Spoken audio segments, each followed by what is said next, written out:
Hi friends, welcome to our channel. இன்றைக்கி இந்த வீடியோவில் சாதத்துக்கு ஒரு அருமையான குழம்பு ரெசிபி கருவேப்பிலை சீரக குழம்பு எப்படி பண்ணுறதுன்னு பார்க்கலாம். இந்த குழம்புக்கு முதல்ல கருவேப்பிலை பொடி ரெடி பண்ணிக்கலாம். ஒரு 3 to 4 கைப்பிடி அளவுக்கு கருவேப்பிலை எடுத்துக்கோங்க. கொஞ்ச நேரம் அதை நல்லா வறுத்து எடுத்துக்கலாம். இந்த சமயத்தில் ஒரு நெல்லிக்காய் அளவுக்கு புளி எடுத்து அதை நல்லா ஊற வச்சுருங்க.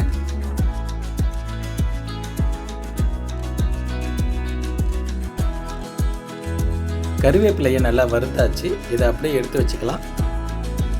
அடுத்து 1 டேபிள் ஸ்பூன் அளவுக்கு சீரகம் எடுத்துக்கலாம். ஸ்டவ்வை லோ ஃப்ளேமில் வச்சு ஒரு 2 நிமிஷம் அதை அப்படியே வறுத்துக்கலாம்.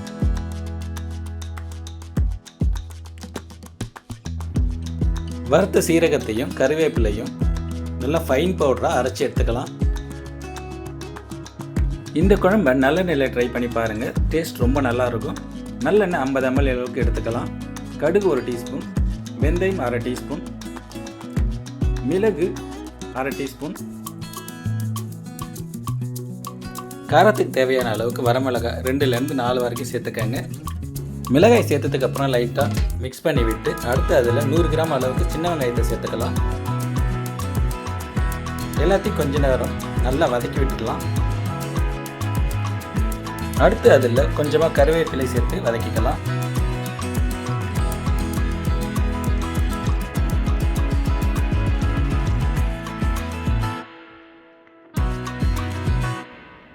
வெங்காயம் லைட்டாக வதங்கிடுச்சு. அடுத்து இதில் பூண்டு பல் ஒரு 50 கிராம் அளவுக்கு சேர்த்துக்கங்க.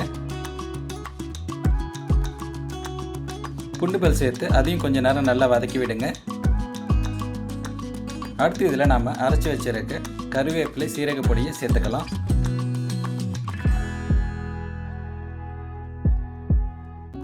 கருவேப்பிலை பொடியை சேர்த்து கொஞ்சம் நேரம் நல்லா மிக்ஸ் பண்ணி நல்லா வதக்கி விடுங்க.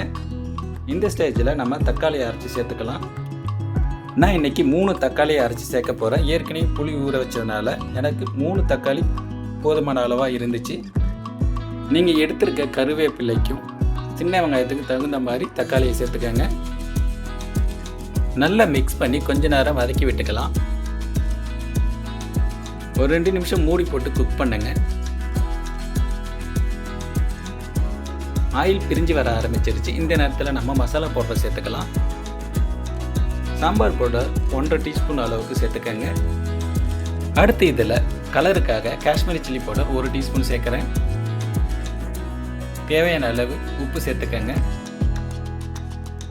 மிக்ஸ் பண்ணி 2 டீஸ்பூன் தண்ணி சேர்த்து மசாலாவோட பச்சை வாசனை போகிற வரைக்கும் கொஞ்சம் நேரம் வதக்கி விடுங்க. அடுத்து இதில் நம்ம புளி தண்ணீரை சேர்த்துக்கலாம். ஊற வச்சிருக்க புளியை நல்லா கரைச்சி வடிகட்டி சேர்த்துக்கங்க. ஊற வைக்கும்போதே குழம்புக்கு தேவையான அளவுக்கு தண்ணி சேர்த்து ஊற வச்சுருங்க. புளி தண்ணீரோட கொஞ்சமாக தண்ணியும் சேர்த்துக்கங்க. அடுத்து நம்ம குழம்பை ஒரு 8 to 10 நிமிஷம் கொதிக்க வைக்க போகிறோம். உங்களுக்கு குழம்பு எந்த பதத்துக்கு வேணுமோ அதுக்கு தகுந்த மாதிரி புளி தண்ணீரை கரைச்சி சேர்த்துக்கங்க. இடையில் அப்பப்போ மிக்ஸ் பண்ணி விடுங்க. பாருங்கள், 8 நிமிஷம் ஆகிடுச்சு. குழம்பு திக்காகி சூப்பராக வந்திருக்கு. 1 டீஸ்பூன் அளவுக்கு வெல்லம் சேர்த்துக்கங்க. அது புளிப்பு தன்மையை குறைச்சி கொடுக்கும். குழம்பு சூப்பராக வந்திருக்கு. இந்த குழம்பு சாதத்துக்கு ரொம்ப அருமையாக இருக்கும். ட்ரை பண்ணி பாருங்கள்.